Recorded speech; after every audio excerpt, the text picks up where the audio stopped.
সন্দ্বীপে প্রবেশ করতেই দুপাশের চরের কেওড়া বাগানগুলি আপনাকে নিমেষেই মুগ্ধ করবেই। এই কেওড়া বাগানগুলি সন্দ্বীপের প্রবেশদ্বারের সৌন্দর্য আরো বহুগুণে বাড়িয়ে তুলেছে।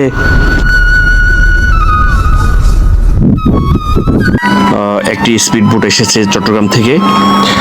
আসলে 3 ধাপে এই রুটে চলাচল করা যায়, ফেরি, শিপ এবং স্পিড বোট। যারা দ্রুত পৌঁছে যেতে চান তারা স্পিড বোটে চলাফেরা করতে পারেন।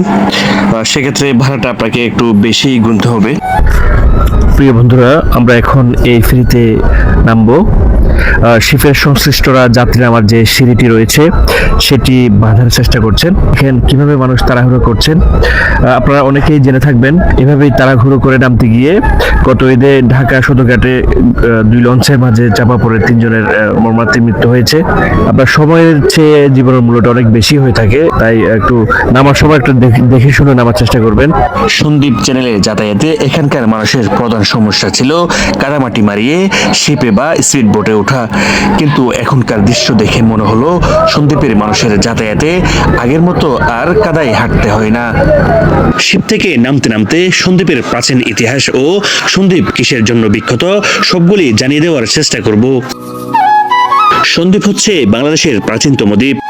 দিলার রাজার দ্বীপ খ্যাত সন্দ্বীপে 1400 শতকে 12 জন আউলিয়া আরব থেকে সমুদ্র পথে সন্দ্বীপে এসেছিলেন।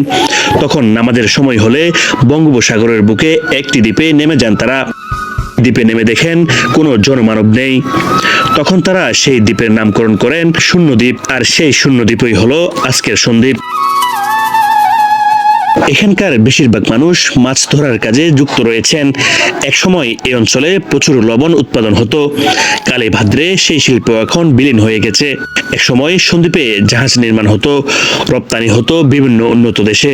বিনয় সাহার মিষ্টি সন্দ্বীপের জন্য বেশ বিখ্যাত। দূর দূরান্ত থেকে অনেকেই এই মিষ্টির স্বাদ নিতে আসেন।